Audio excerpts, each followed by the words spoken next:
নমস্কার, astro Bengali অ্যাস্ট্রোমো চ্যানেলে আপনাদের প্রত্যেককে স্বাগত জানাই। যদি আপনি নিজেকে ভরসা করে থাকেন, নিজেকে বিশ্বাস করে থাকেন, পরনির্ভরশীল না হয়ে থাকেন, তাহলে ভিডিওটি আপনার জন্য, চ্যানেলটি আপনার জন্য। আর যদি আপনি পরনির্ভরশীল ব্যক্তি হয়ে থাকেন, যদি ভাবেন যে অন্যজন এসে আপনার ভাগ্য পরিবর্তন করে দেবে, তাহলে এই ভিডিওটি আপনার জন্য না, চ্যানেলটি আপনার জন্য না। দেখুন, একটি পাখি যখন ডালে বসে, সে কিন্তু তার ডানাকে বিশ্বাস করে, ডালকে নয়। এই বাস্তব সত্যটা বোঝার চেষ্টা করুন। ভাগ্য পরিবর্তন আপনি নিজেই নিজের ভাগ্য পরিবর্তন করতে পারবেন। অন্য কেউ নেই যে আপনার ভাগ্য পরিবর্তন করতে পারবে। বাস্তব সত্য। কিন্তু কিভাবে? সেটার জন্য আপনাকে পুরো কথাটা ভালোভাবে শুনতে হবে, না হলে মুশকিল। দেখুন, আপনার মধ্যে ব্রহ্মকণা রয়েছে, আমার মধ্যেও ব্রহ্মকণা রয়েছে। আর এই ব্রহ্মকণা হচ্ছে ভগবানের স্বয়ং অংশ, যার জন্য আপনি সারাক্ষণ অজপ মন্ত্র জপ করছেন, আমি জপ করছি, সারাক্ষণ শ্বাস প্রশ্বাস আমরা নিচ্ছি। সেই রকম নেওয়ার মতন ক্ষমতা রয়েছে। কে নিচ্ছে? আত্মা নিচ্ছে। এই আত্মাটি কে? পরমাত্মার অংশ, ব্রহ্মকণার অংশ। তাহলে ভগবান স্বয়ং আপনার মধ্যে বিরাজমান, আমার মধ্যে বিরাজমান। আর এই কঠিন সত্যটা আপনি বুঝতে পারছেন না। দেখুন, দেবালয়ে না ভগবান থাকে না, বাস্তব সত্য। মন্দিরে ভগবান থাকে না। ভগবান থাকেন আমার আপনার মতন মানুষের শরীর এবং মনের ভেতরে। কিন্তু আপনি যেভাবে তার সেবা করবেন, সেভাবেই কিন্তু সে সেবা নেবে। আপনার দেহ, আপনার মন, আপনি ঠিক যেভাবে ভগবানকে নিবেদন করবেন, তিনি কিন্তু সেই ফিডব্যাক আপনাকে এই ইউনিভার্স এবং প্রকৃতির মাধ্যমে সেভাবেই দেবেন। আপনার দেহ এবং আমার দেহ, আমার মন, আপনার মন, সবই কিন্তু ভগবানের অংশ। এখন এই ভগবানের অংশে আপনি কি করছেন একটু ভালো করে ভাবুন। আপনি আপনার বাড়ির ঠাকুর ঘরে আপনি কি অপরিষ্কার রাখেন? রাখেন না নিশ্চয়। কিন্তু আপনি কি করছেন? আপনার যে সত্যিকারের যে দেবালয়, যেটা আপনার দেহ মন, তাকে আপনি কি করছেন? অশুদ্ধ করছেন সর্বদা। তাকে যত্ন নেন না, উল্টোপাল্টা খাচ্ছেন, তার জন্য কোনো আরাধনা করছেন না, তাকে সর্বদা পবিত্র রাখছেন না। দোষটা কার? ভগবানের দোষ? উল্টে ভগবানকে গালি দেওয়া হয়। শব্দ ব্রহ্মকেও মানা হয় না। মনে রাখবেন, শব্দ ব্রহ্ম শক্তি। গালি গালাজ ইত্যাদি দিয়ে না মানুষ নিজেই নিজের ক্ষতি করছে। কারণ মনে রাখবেন, এই প্রকৃতির নিয়ম হচ্ছে আপনি প্রকৃতিকে যা দেবেন, প্রকৃতি এবং ইউনিভার্স আপনাকে তাই দেবে। এই কঠিন সত্যগুলো যদি আপনি না স্বীকার করে থাকেন, না চিনতে পারেন, না জানতে পারেন, না বুঝতে পারেন, তাহলে এই ইউনিভার্সে আপনি ছুটেই বেড়াবেন, আপনি কিছু পাবেন না। কিছু পেতে গেলে আপনাকে কিছু জানতে হবে আগে। খুব ছোট্টবেলা থেকে আমি শাস্ত্র অধ্যয়ন করেছি এবং এটা বুঝেছি যে নিজেই নিজের দিশা তৈরি করে নেওয়া যায়। দেখুন, আমি এটা বলতে পারি, আমি কোনো তাবিজ মাদুলি কবজ বাবাজি নয়, স্টোন বাবাজিও নয়। আমার কাছে কোনো কিছু নেই। আমি না কোনো কিছু গ্রহণ করি। আমি মনে করি, আমি যদি আমার শরীরকে শুদ্ধ রাখতে পারি, শরীরের যত্ন নিতে পারি, মনকে যদি পজিটিভ চিন্তার অধিকারী করে তুলতে পারি এবং প্রাণায়াম জপ যদি করতে পারি, তাহলে আমি সব কিছু পারবো। আর সব কিছুটা কি? সব কিছুটাই হচ্ছে এই প্রকৃতির চিরন্তন সত্যটাকে স্বীকার করে নেওয়া। অর্থাৎ সুখ এবং শান্তি এবং আনন্দ যেমন আমি হাসি মুখে গ্রহণ করব, তেমনি কষ্টটাও হাসি মুখে গ্রহণ করতে পারবো। এরকম মানসিকতা যার মধ্যে তৈরি হবে, সেই এই জীবনে সব থেকে বেশি সুখী। আর প্ল্যানেটদের কথা যে ট্রানজিট, অবশ্যই তাদের একটি প্রভাব রয়েছে, সেই নিয়েই আমি আপনাদের আলোচনা করব। তবে একটা কথা মনে রাখবেন, নিজেই নিজের ভাগ্য পরিবর্তনের কাণ্ডারি, নিজেই নিজের ভাগ্য পরিবর্তন করা যায়। সেটা কিভাবে? এই চ্যানেলটির সঙ্গে যুক্ত হলে তবেই আপনি জানতে পারবেন। আমি কোনো টোটকা দিতে পারবো না, কারণ এই সমস্ত যে ওই তেজপাতা পোড়া, লঙ্কা পোড়া, এই সমস্ত যে মানে বুজরুকি কারবারি, ঠিক আছে, এ সমস্ত আমার দ্বারা হবে না। এ সমস্ত অশাস্ত্রীয় এবং এই সমস্ত কাজগুলো মানুষের দুর্বলতার সুযোগ নিয়ে এরা তৈরি করে। অ্যাকচুয়ালি এরা বুজরুকি, পরিষ্কার কথা। আবার আর এক শ্রেণীর মানুষ আছে যারা হচ্ছে বলবে মন্দিরে, ওই মন্দিরে ভর ওঠে মা মনসা, ও বলবে মা কালী, এরকম। এসব কিছু না, এগুলো এক ধরনের রোগ কিংবা মানসিক ব্যাধি কিংবা বাটপাড়ি। আপনি যেটা বলবেন সেটা এখানে কেটে যাবে। তো চলুন আমরা আগে বাস্তব সম্মতভাবে আমরা দিশা দেখি। তবে আমি আমার পরিচয় দিয়ে রাখি যে আমি কিন্তু প্রথাগতভাবে অ্যাস্ট্রোলজার নয়। আমি একজন সাধারণ মানুষ, আর আমার আদর্শ শিক্ষকতা। আমি এই শাস্ত্র নিয়ে দিশা পেয়েছি, তাই মনে করি মানুষকে আমি দিশা দিতে পারবো। মানুষ নিজেই নিজের ভাগ্য রচনা করতে পারবে, বাস্তব সত্যটা আমি তুলে ধরবো। তাই এই সাংবিধানিক অধিকার কিন্তু আমার রয়েছে যে আমার কিছু যা আমি জানি শাস্ত্রীয় তা আমি অবশ্যই প্রেজেন্ট করতে পারি, শেয়ার করতে পারি। তার জন্যই আপনাদের কাছে তুলে ধরা। মানে এবার বলবো যে চলুন আমরা আমাদের মূল টপিকে চলে যাই, সেটা হচ্ছে ট্রানজিট। হ্যাঁ, ট্রানজিটটা কিন্তু মনে রাখবেন। ট্রানজিট মানে প্রত্যেকটি প্ল্যানেট সে কিন্তু চলছে, মুভমেন্ট করছে, পৃথিবীও তাই। ক্লিয়ার? এইবার তাদের একটা প্রভাব আমাদের রাশিচক্রে আসে, কিন্তু এই ট্রানজিটের যে প্রভাব সেটা কিন্তু ব্যক্তিগত লগ্ন ছক সাপেক্ষ। অর্থাৎ শাস্ত্রে এটাই বলা আছে, একজন ব্যক্তির লগ্ন ছক সাপেক্ষ যদি এটা বিচার করা হয় তবে সঠিক, অন্যথায় নয়। কিন্তু আমরা কি করি, সার্বিক একটা রাশিফল দেখি, এটা কিন্তু 40% মিলবে, তার বেশি নয়। আমরা ভাবি যে হ্যাঁ এই ভালো বলছে, সেই ভালো বলছে, ভালো বলছে না, ভালো হচ্ছে না। কেন? তার মূল কারণ আমরা শাস্ত্র যা দেওয়া আছে তা না শুনে আমরা চলছি। শাস্ত্রে বলা আছে একজন ব্যক্তির যে লগ্নচার্ট, সেই লগ্নচার্ট সাপেক্ষে আমরা যদি ট্রানজিটের রাশিফল বিচার করি, অর্থাৎ এখন যে প্ল্যানেটগুলো যে বর্তমান অবস্থায় দাঁড়িয়ে রয়েছে, যে যে রাশির ওপর অবস্থান করছে, সেই অনুযায়ী কী ফল দিচ্ছে সেটা যদি আমরা বিচার করি তাহলে সঠিক, অন্যথায় সঠিক নয়। এটা মাথায় রাখবেন। এই বোকামো কাজগুলো আমরা করে চলেছি বলেই আমরা সবাই ভাবছি যে না, কেন সবার এটা ফলাফলটা আসছে না। কি করে আসবে বলুন তো? আপনার লগ্ন আরেকজনের লগ্ন এক, আপনার যে দশা চলছে আরেকজনের দশা এক, সেটাকে ভাবুন। আপনি যে নক্ষত্র পেয়েছেন অন্যজন আরেকটা নক্ষত্র পেয়েছে, তাহলে একটা জিনিস ভাবুন, আপনি দেখতে আমি দেখতে এক হতে পারি, আমি পুরুষ, বা আরেকজন মহিলা আরেকজন মহিলার মতো দেখতে হবে? একই রকম কি হয়? প্রত্যেকের মধ্যে তো আলাদা আলাদা আলাদা পরিবর্তন রয়েছে, ডিগ্রিগত, প্রত্যেকটি প্ল্যানেটের মধ্যে ডিগ্রিগত পরিবর্তন রয়েছে। আপনার লগ্ন ছক আরেকজনের লগ্ন ছক সম্পূর্ণ আলাদা। তাহলে কেন এগুলো ভাবা হয়? শাস্ত্রে বলা আছে, বারংবার আমি পাখি পড়ানোর মতন করে বলে দিচ্ছি যে ট্রানজিট বিচার লগ্ন ছক সাপেক্ষে হবে, কিন্তু ওভারঅল প্রেডিকশন প্রয়োজন পড়ে। ওভারঅল প্রেডিকশনটাই আমরা করে থাকি, তাই 40% কিন্তু মিলবে, 60% মিলবে না। এটা মাথায় নিয়ে যদি আপনি শুনতে পারেন তাহলে শুনুন। প্রথমে বলবো যে বক্রি হয়েছে শনি, ঠিক আছে? এই বক্রি কি সেটাকে বোঝা লাগবে। শনি বক্রি হয়েছে, এদিকে বৃহস্পতি চতুর্থ আপনাদের বৃষ রাশিতে ঢুকেছে। তার আগে ভাবতে হবে আপনাদের রাশি সাপেক্ষে অষ্টম ঘরে কিন্তু শনি বসে আছে। এটা একটা ঢাইয়া। ঢাইয়া দুই প্রকারে হয়, একটা হচ্ছে চতুর্থ নম্বরে শনি বসে থাকলে সেটা একটা ঢাইয়া, যেটা বৃশ্চিক রাশি চলছে এখন। আর একটা হচ্ছে অষ্টম হাউসে বসে থাকলে শনি, তার একটা ঢাইয়া হয়, যেটা আপনাদের চলছে। এই ঢাইয়াটা কিন্তু খুবই মারাত্মক, কারণ অষ্টম হাউস মানে কি? মনে রাখতে হবে আমাদের মৃত্যুর জায়গা, যন্ত্রণার জায়গা, দুঃখর জায়গা, মামলা মোকদ্দমা থেকে সমস্ত কিছু বাজে জিনিস, মানে যত আমাদের অরাজকতা, দুঃখ, দুর্দশা, সমস্ত হাউস হচ্ছে অষ্টম হাউস। আর সেই অষ্টম হাউসে যখন শনি বসে যায় তখন যে ঢাইয়াটা শুরু হয় সেটা খুব মারাত্মক ঢাইয়া। এর প্রভাবে আপনারা গত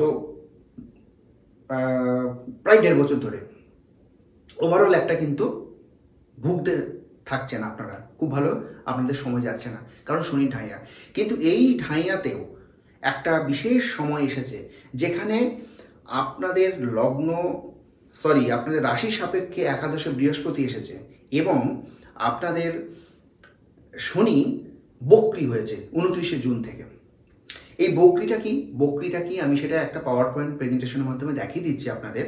তার আগে একটু বলে রাখি যে বক্রিটা হচ্ছে এই যে প্ল্যানেটগুলো চলছে না, সমস্ত প্ল্যানেট যে মুভমেন্ট করছে, এই মুভমেন্টের সময় মনে হয় কোনো কোনো প্ল্যানেট, যেটা এখন শনি হচ্ছে আর কি, যেটা মনে হচ্ছে ফিরে আসছে।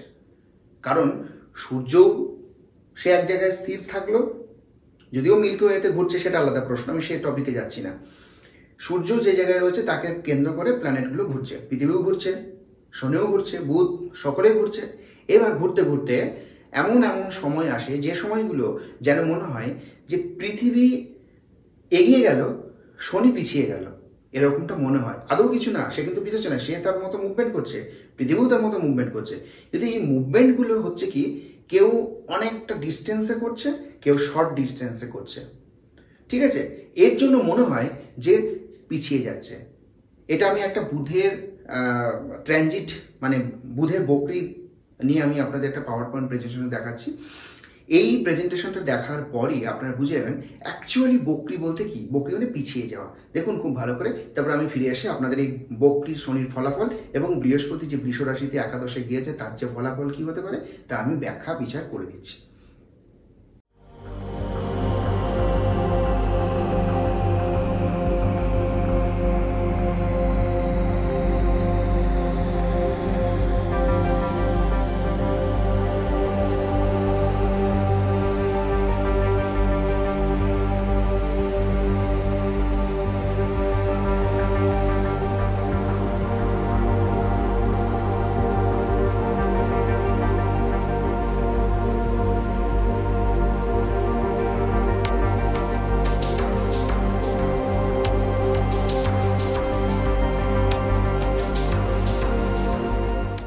আশা করি বিষয়টা বুঝেছেন। এবার আমি আলোচনা করব এই বকরি শনি আপনাদের কিরকম প্রভাব দিতে পারে। দেখুন, বকরি হয়েছে অষ্টম নম্বর হাউসে। ডেফিনেটলি এই যে এতদিনের যে একটা দুঃখ দুর্দশা সার্বিক বাজে পরিস্থিতি, সেই জায়গা থেকে আপনাদের কিছু দিনের জন্য হলেও, অর্থাৎ নভেম্বর মাস পর্যন্ত হলেও আপনারা এর থেকে মুক্তি পাবেন। চাপ কিন্তু থাকবে, মানসিক এবং শারীরিক চাপ কিন্তু থাকবে বকরি অবস্থায়, কিন্তু এখানে অনেকগুলো প্রফিট আছে, লাভ দেখা যাচ্ছে। কিরকম লাভ? এই যে অষ্টম নম্বর হাউস থেকে এই শনি, সে তার 3টে দৃষ্টি দেয়। 3টে দৃষ্টি সে যে ঘরেই থাকুক না কেন সেই ঘর থেকে সে প্রদান করে। 1 নম্বর দৃষ্টি হচ্ছে 3 নম্বর দৃষ্টি। তার 3য় নম্বর দৃষ্টি পড়ছে কোথায়? মেষ রাশির ঘরে। এই মেষ রাশির ঘর আপনাদের রাশি সাপেক্ষে কর্মের ঘর, 10ম নম্বর হাউস। 10ম নম্বর হাউস মানে কর্মের জায়গাতে ডিস্টার্ব। আপনাদের যে জায়গাটা একদিন পড়ছিল শনি ঢাইয়া অবস্থায় থেকে, ঠিক আপনারা কর্মের জায়গা সঠিক একটা দিশা পাচ্ছিলেন না, সেই জায়গায় কিন্তু বকরি হয়ে যাচ্ছে। তার মানে এই জায়গায় কিন্তু আপনি একটা দিশা পাবেন। আর কোথায় দৃষ্টি দিচ্ছিল দেখুন খুব ভালো করে, তার 7ম দৃষ্টি। তার 7ম দৃষ্টি মানে সিংহ রাশির ঘরে, মানে আপনার 2য় নম্বর হাউস, অর্থনৈতিক এবং পরিবারের দিক থেকে যেটা একটা জ্বালাময় হয়ে উঠছিল। দেখুন খুব ভালো করে বুঝবেন, শনির অ্যান্টি হচ্ছে রবি। রবিতে সে দৃষ্টি দিলে কিন্তু ডেফিনেটলি এই জায়গাটা কিন্তু, অর্থাৎ অর্থনৈতিক পরিস্থিতি বাজে এবং আপনার পারিবারিক অবস্থা কিন্তু অনেক রকম গণ্ডগোল বা প্রত্যেকের মধ্যে বনিবনা না হওয়া, অশান্তি, একটা সব কিছু ক্রিয়েট করবে। সেই জায়গাও কিন্তু একটা প্রশমন একটা কিন্তু দেখা দেবে, ঠিক আছে? এবং আরও একটা দৃষ্টি, তার 10ম দৃষ্টি। এই 10ম দৃষ্টি কোথায় পড়ছিল? কারণ 3, 7, 10, 10ম দৃষ্টি পড়ছিল আপনাদের 5th হাউসে, অর্থাৎ বৃশ্চিক রাশির ঘরে। এই বৃশ্চিক রাশির ঘরে যখন সে 10ম দৃষ্টি দিচ্ছে, তার মানে আপনাদের প্রেম এবং সন্তানের জায়গাটাও কিন্তু উইক। তাহলে এই সমস্ত জায়গাতে বক্রি হওয়া মানে, বক্রি দৃষ্টি দেওয়া মানে বক্র দৃষ্টি থেকে কিছুটা প্রশমন করবে, শান্ত কিছুটা হলেও হবে। তাহলে এই প্রফিটগুলো আমরা পাচ্ছি কোন কোন হাউসের? সব থেকে বড় কথা হচ্ছে তার 3য় দৃষ্টির দ্বারা, তার আপনাদের রাশি সাপেক্ষে 10ম নম্বর হাউস, আপনার 2য় নম্বর হাউস, ঠিক আছে, এবং আপনাদের 5ম। দেখুন 5ম নম্বর হাউস হচ্ছে কমন ঘর। এই হাউসটা কিন্তু আমাদের সার্বিক দিকটা দেখায়। যে কোনো আমরা কিছু দেখতে গেলে না, 5ম কানেক্টটা একটা এমন ধরনের একটা জায়গা, 5ম ঘর, যে ঘরটা ডিস্টার্ব হলে কিন্তু আমাদের সার্বিক ডিস্টার্ব হয়ে যায়। কারণ এই ঘরটা হচ্ছে আমাদের মিডিল পজিশন ধরা হয়। 6ষ্ঠ নম্বর হাউসটা একটা অন্যরকম দিক। 6ষ্ঠ নম্বর হাউস কিন্তু আমাদের শারীরিক রোগ ভোগকে দেখায়, কিন্তু 5ম নম্বর ঘর যখনই হয় আমাদের সার্বিক শ্রীবৃদ্ধির দিকে দেখায়। এটা কিন্তু মাথায় রাখতে হবে। 3য় নম্বর হাউসটাও কিন্তু খুব মেজর, খুব মারাত্মক। 3য়, 5ম, একাদশ, এই ঘরগুলো কিন্তু বিশেষ বিশেষ ইম্পর্টেন্ট জায়গা। এখন প্রশ্ন হচ্ছে, বৃহস্পতি বৃষ রাশিতে প্রবেশ করেছে আপনাদের রাশি সাপেক্ষে একাদশ। এইটা হচ্ছে ধাইয়া পিরিয়ডের শ্রেষ্ঠ ফলাফল আপনারা এখানে অত্যন্ত শুভ পাবেন। কারণ এখানে কি হচ্ছে, বৃহস্পতি একাদশ মানে ছোটবেলা থেকে দেখবেন যে অ্যাস্ট্রোলজি জানেও না, কিছুই জানে না, এই কথাটা কিন্তু কমন একটা কথা, একাদশে বৃহস্পতি। এই কথাটা আমরা প্রত্যেকে শুনে এসেছি। একাদশে বৃহস্পতি মানে কি? একাদশে বৃহস্পতি মানে সার্বিক সুখ, শান্তি, ঐশ্বর্য, সমৃদ্ধিশালী। মাথায় রাখবেন। অর্থাৎ আমাদের এই একাদশ ঘর থেকে বৃহস্পতি কিন্তু আরো বিশেষ বিশেষ জায়গায় দৃষ্টি দেবে, কারণ বৃহস্পতির কিছু কিছু দৃষ্টি রয়েছে, মাথায় রাখবেন। আর বৃহস্পতির দৃষ্টি কিন্তু অত্যন্ত শুভ। কিন্তু এখানে মাথায় রাখতে হবে, এই কথাটা মাথায় রাখবেন যে শনি যদি আপনার ভালো থাকে তাহলে অতটা চিন্তার কোনো জায়গা থাকে না। আর বৃহস্পতি যদি ভালো থাকে, শনি যাদের ক্ষেত্রে অশুভ, খারাপ,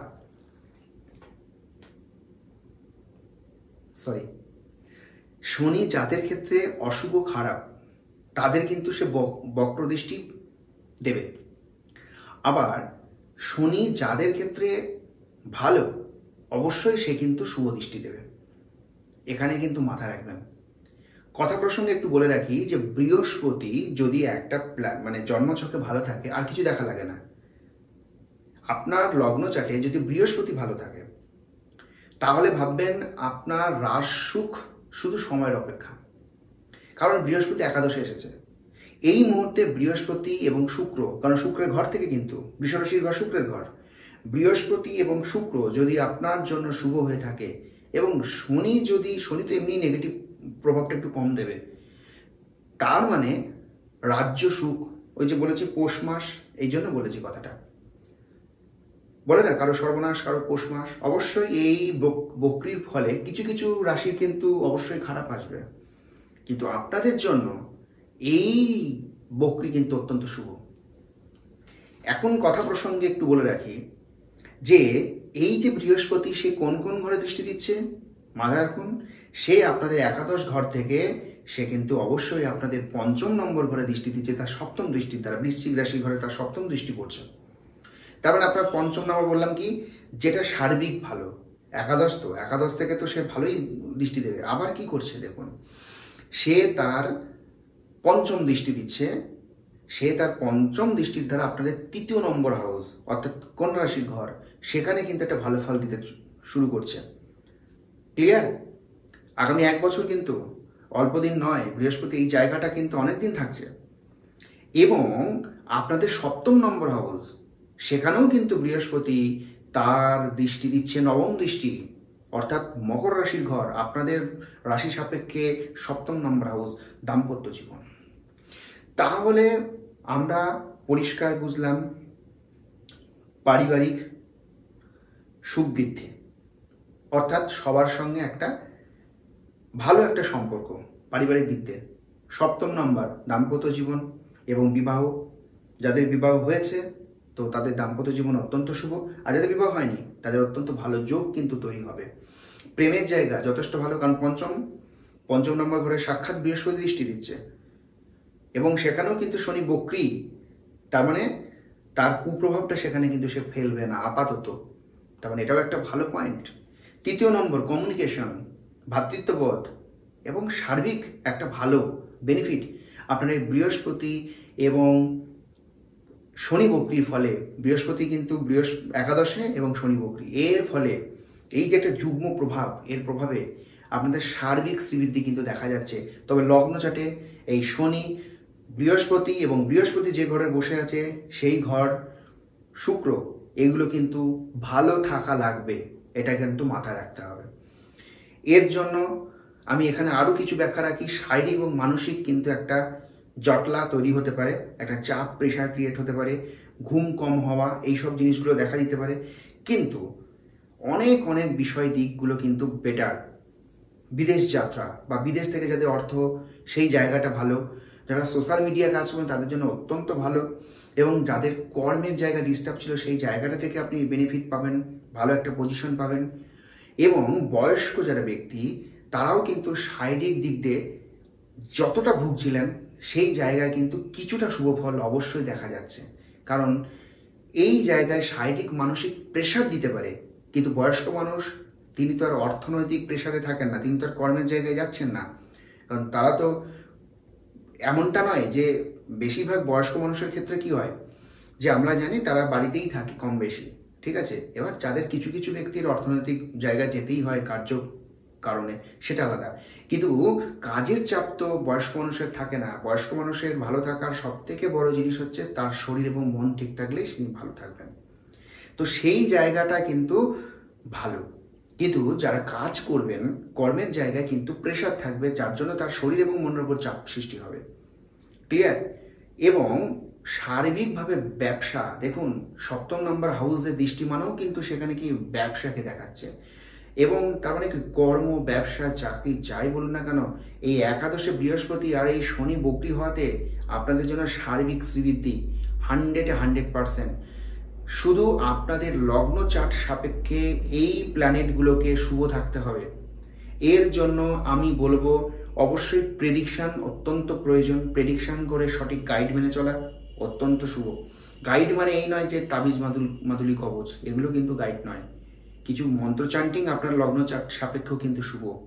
কিছু কালার থেরাপি তার মাধ্যমেও কিন্তু আপনি শুভ মানে ভালো ফল পেতে পারেন। কারণ কি, দেখুন গরমকাল আপনি সাদা পোশাক পরছেন, কমফোর্ট ফিল করবেন। কালো পোশাক পরলে আপনি কিন্তু ডেফিনেটলি আপনার মধ্যে অস্বস্তি বোধ হবে। অর্থাৎ আমরা যে দেহে যে ধারণ করব, যে কালার কম্বিনেশন, কালার তো সবই, এই যে গ্রহদের নামগুলো এসে সেখানেও কিন্তু কালারের একটা বিষয় রয়েছে। সমস্ত কিছু কি বলবো, মানে এগুলো না যদি কেউ ভালোভাবে গভীরে গিয়ে না বোঝে তাহলে তার কিছু বলার নেই। ঠিক আছে? এবং মন্ত্র চান্টিং, কালার থেরাপি তো হলো, খাদ্য খাবারের মাধ্যমে গ্রহদোষ প্রতিকার করা যায়।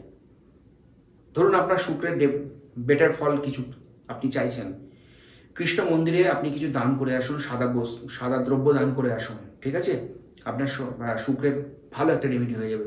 এবং যাদের ধরুন আপনার কোনো সুগার বা কিছু নেই, মিষ্টি দ্রব্য খাওয়া আপনার বারণ নেই, তাহলে আপনি পরমান্ন খান শুক্রবার করে, আপনার শুক্র এত ভালো শুভ ফল দেবে আপনি ভাবতে পারবেন না।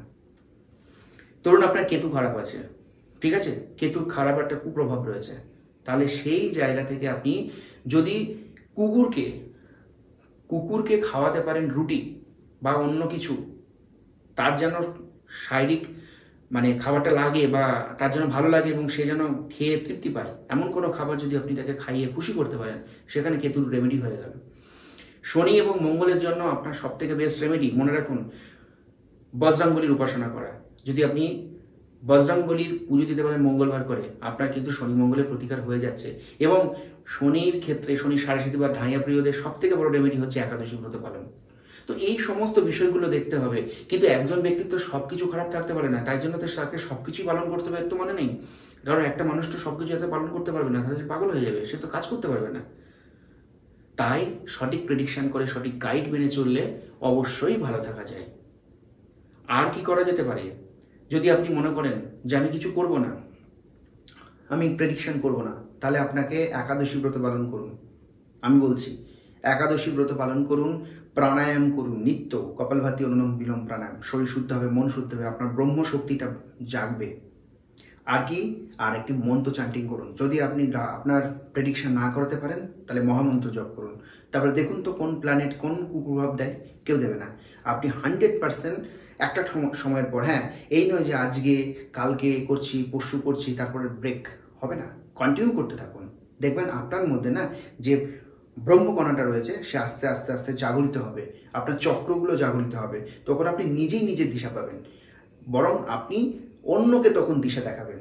এবং এই প্রকৃতির একরূপতা নীতি, কার্যকারণ নীতি এবং প্রকৃতির যে কঠিন চিরন্তন সত্যটা আপনি তখন গ্রহণ করতে শিখবেন। আপনার দুঃখও যেমন অতটা প্রভাব ফেলবে না, সুখেও আপনাকে প্রভাব ফেলবে না। আপনি স্থিতপ্রজ্ঞ ব্যক্তি হয়ে যাবেন, যেটা গীতায় রয়েছে। আপনার মধ্যে সেই রকম ক্ষমতা হয়ে যাবে, যখন আপনার দেখবেন সমস্ত কিছু এক এবং অদ্বিতীয় লাগছে, তখনই আপনি আপনার নিজের ভাগ্যে নিজে পরিবর্তন করতে পারবেন। আশা করি বিষয়গুলো বুঝতে পারছেন। আবার নতুন ভিডিও দেখাবে, ভিডিও অনেক বড় হয়ে গেল। যদি আপনার ভালো লাগে থাকে তাহলে অবশ্যই চ্যানেলটি সাবস্ক্রাইব করুন, লাইক করুন আর সঙ্গে থাকুন। নমস্কার।